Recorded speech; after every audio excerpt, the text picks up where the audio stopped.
Hi guys, welcome back to my YouTube channel. Thank you so much for your support.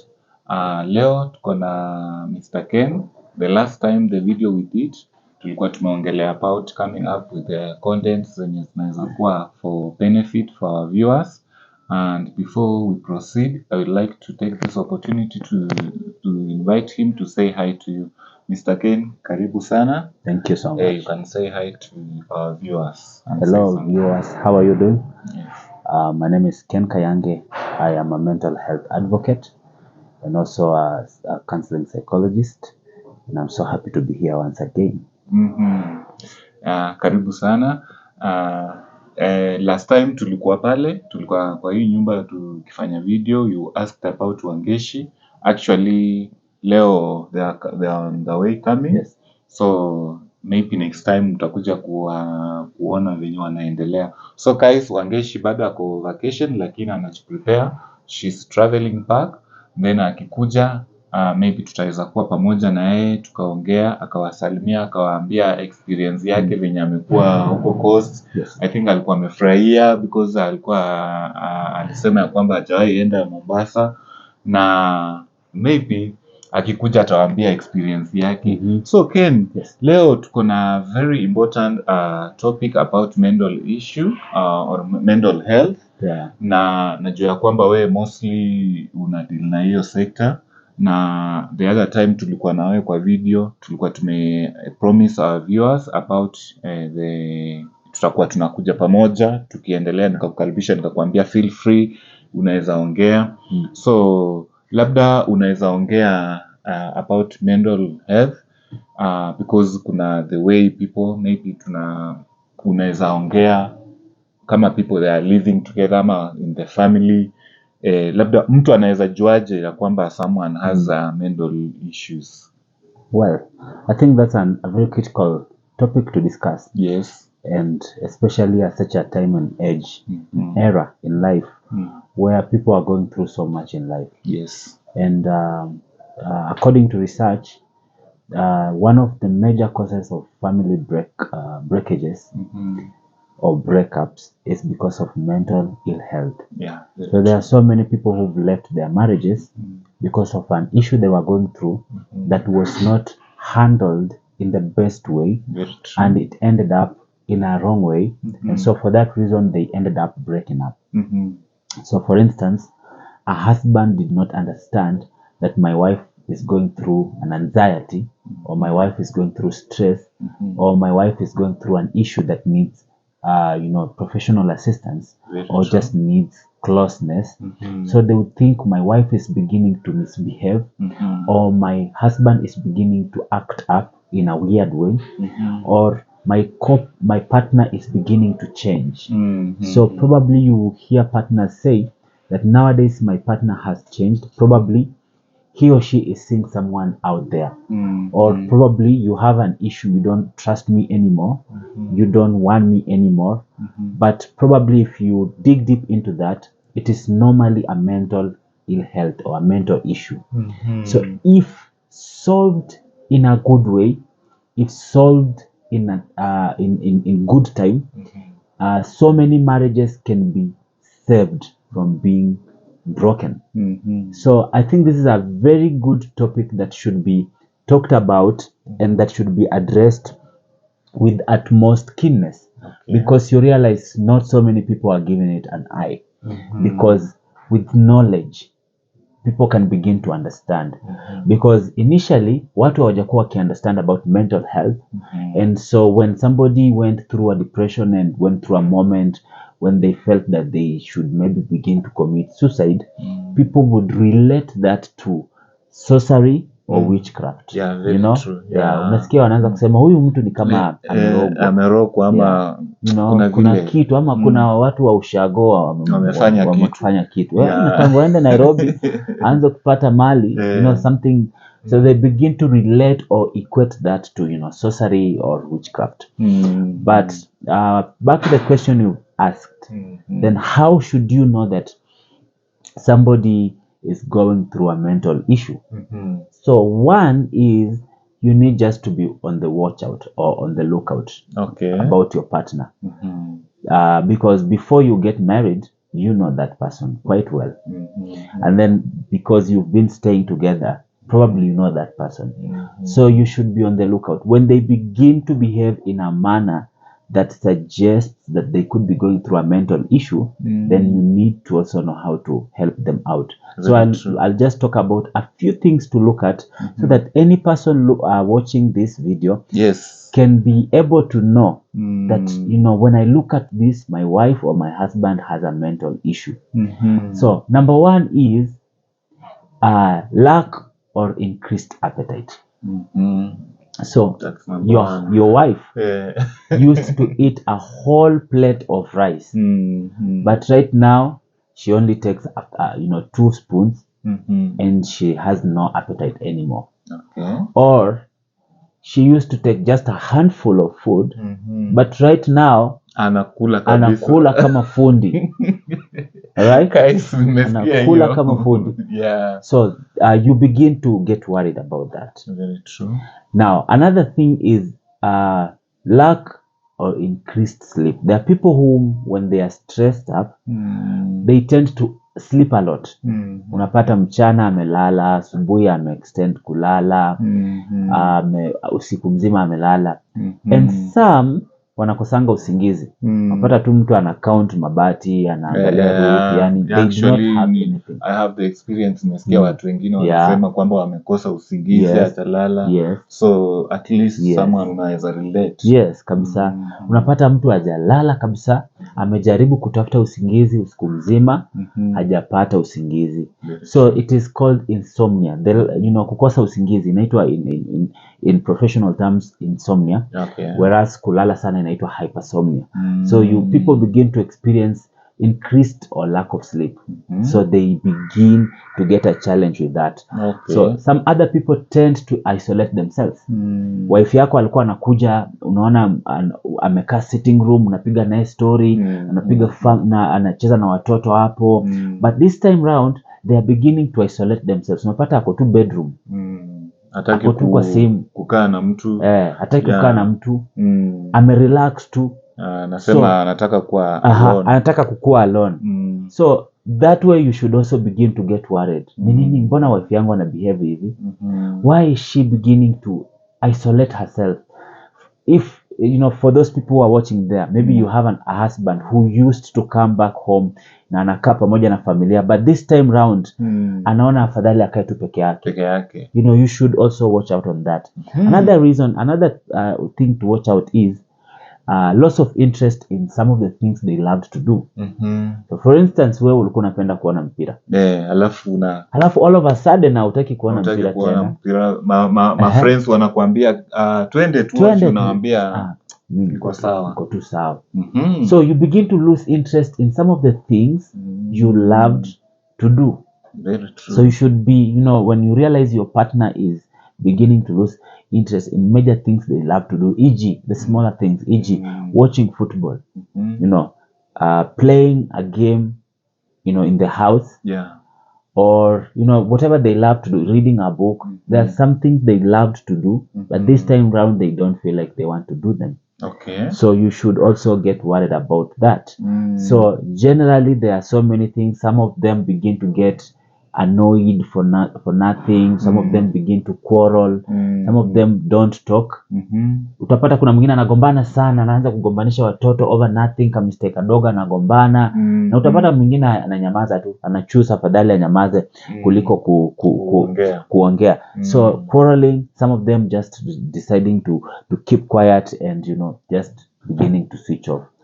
So when it goes to an extent of some of them beginning to get suicidal, wanaanza kufikiria ni kama death is better. Wanaona heri mimi nikufe nitokane na hii. The reason why they are there is because they begin to feel ya kwamba maisha si poa. Kwa sababu maybe kuna kitu yenye wanapitia yenye nafanya wa feel kama life si poa. Anaona sasa there is no meaning ya mimi kuishi. There is no meaning. So utasikia anaanza kukuuliza, na mimi nikikufa nitabaki aje? Anaanza kuandaa for the eventualities, anaweza kufa. Guys, you should watch out. Yes. Unasikia partner wako anaanza kukuambia mimi afadhali tu hata ningekufa niondokee hii dunia. Kwa sababu hii economy hata haitufavor. So they begin to talk about death. So wanaonaga kifo inakuwa nzuri sana, solution better sana. Yes. Imalize kila kitu wanapitia. Kabisa. So those are just a few, but kuna so many yenye unaweza angalia. Guys, mmeona, mmesikiza vizuri. This person is so resourceful. Na actually mkiendelea just keep here. Actually kuna more yenye mtalan, because hata mimi sikuwa najua, nimekuja nimelearn about, nitakuwa on my watch out in case naona something, actually nitajua this is something in red flag. So Ken, thank you so much at least kutufunza jinsi yenye tunaweza jua ni venye mtu venye anapitia labda kuna mental issues. Yes.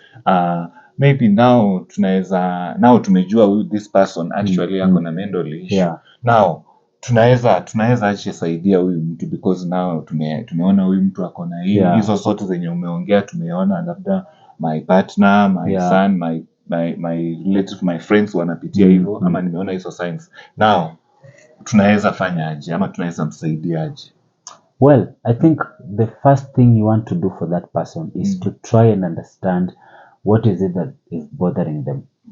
Because utapata kuna mtu maybe they are going through a challenge na maybe anashindwa kukuexplainia. Very true. Or maybe they have an issue ambayo wanashindwa vile watakuelezea.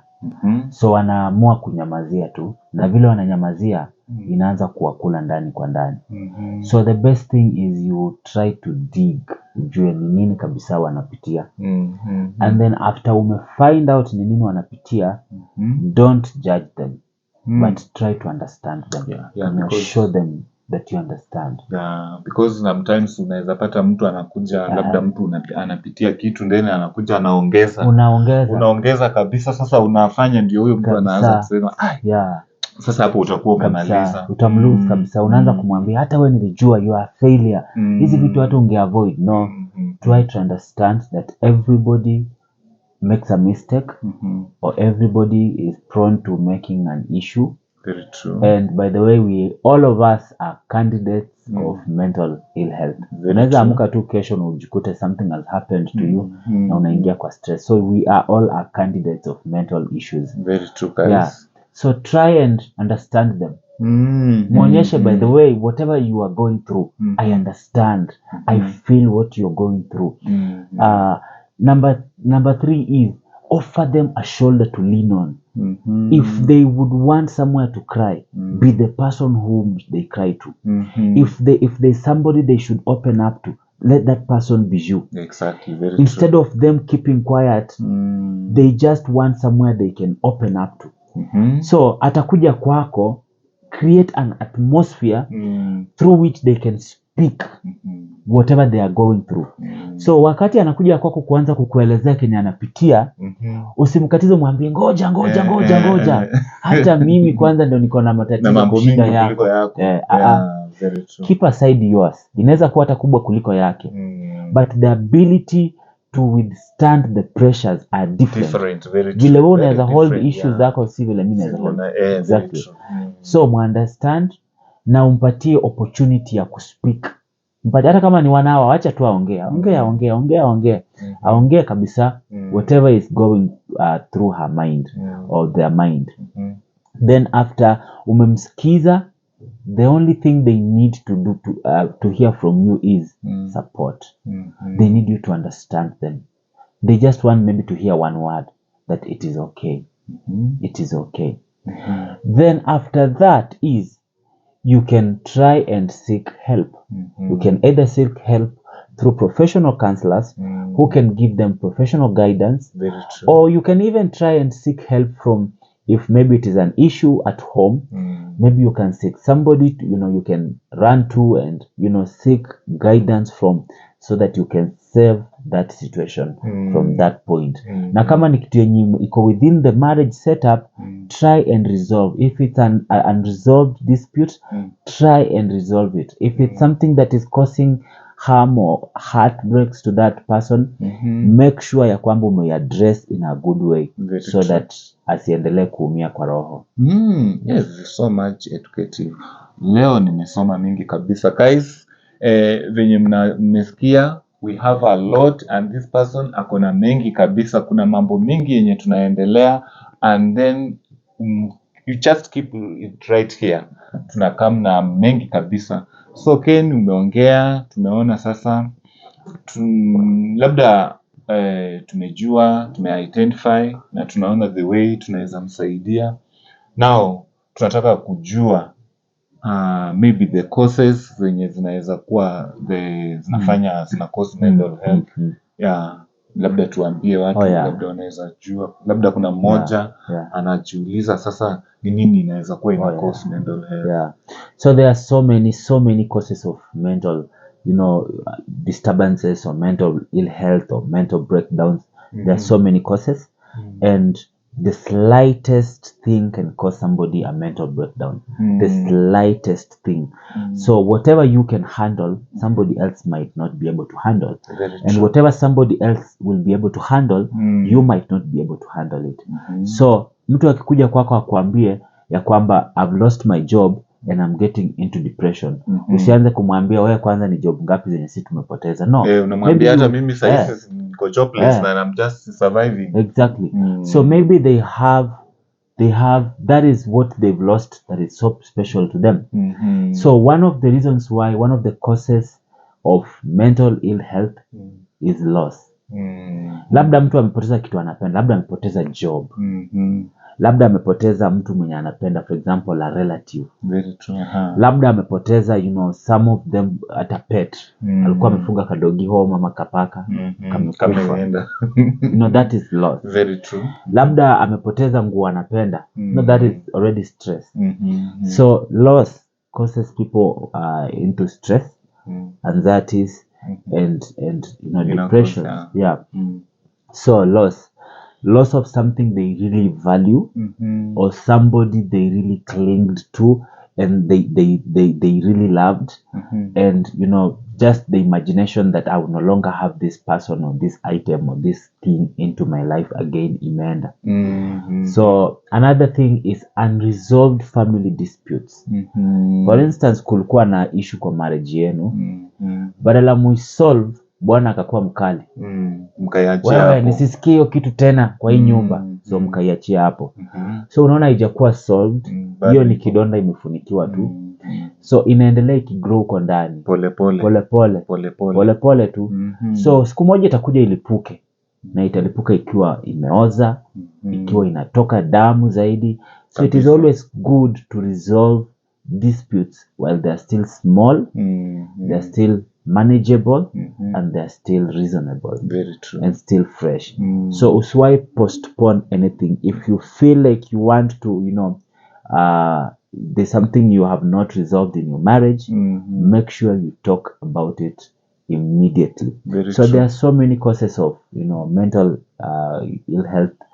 Some of them are the experiences we have in life. Wengine wamepata ajali, wengine so wakiona wanakumbuka hizo memories yenye walikuwa wanakumbuka, na wengine ni heartbreaks, wameachwa na maboyfriend, wameachwa na mabwana, wameachwa marriages zimevunjika. Wengine tu ni vile walilelewa. Those are some of the causes pia. Labda alilelewa in a dysfunctional marriage or dysfunctional family. Very true. So every time akona mental issues, sababu hakulelewa vizuri. Labda babake alikuwa anamtesa, babake alikuwa anamwambia lazima nikupige viboko 4 ndio ulale. Without a mistake. So you see already hiyo ni issue kabisa. So it's something that you need to understand. So there are so many causes which maybe we shall be looking at them in different levels and different times. Okay. But those are some of the causes. Ken, you are so resourceful. So guys, mi nimesoma, niko na leo actually nimejua how to identify, how to help, and then nimejua the causes of mental issues, mental health that are affecting the people. Kama uja learn, sijui ni nini utakuja. So at this point I think now you are able, actually you be looking out to your loved one, your spouses, your children, your brothers and sisters. In case unaona ni red flag, actually with this Yes. hii information yenye umepata inaweza kukusaidia ama inaweza kukuguide in one way or another. So Ken, thank you so much. You're Actually guys, we have a lot, and then maybe unaweza ambia watu nini tu the last word before. Alright, maybe the off. only thing I could be able to tell you is don't be so fast to judge people whenever they are going through an issue, but always try to help them. Always try to find a way of helping them go through whatever they are going through, so that they can be able to receive their healing. Because once they are healed, they are able to become the best versions of themselves, and they are able to come back with a new energy and a new synergy and build that relationship or that marriage in a better way. Okay. So don't be so quick. Number 2, always be mindful about your mental health, because that is the backbone of everything. Everything. Very important. Yes, because with a good mind, you are able to make good decisions. With a good mind, you're able to make good financial decisions, good relational decisions, good, everything okay. So make sure that you seek help anytime you find yourself in a situation. So we normally say in mental health that it is okay not to be okay. Yeah. But it is not okay to remain not okay. So whatever thing you're going through, just know it's okay, but don't remain in that condition. So remember that your mental health matters, and you deserve the best. May God bless you so much, and we'll see you again soon. Thank you guys. Kindly kama uja subscribe kwa channel ya Kenneth Kayange. His channel is Ken Kayange. Kindly subscribe, and also remember to support us, to comment, to leave you like our videos, and then share, comment, and thank you so much. See you in the next video.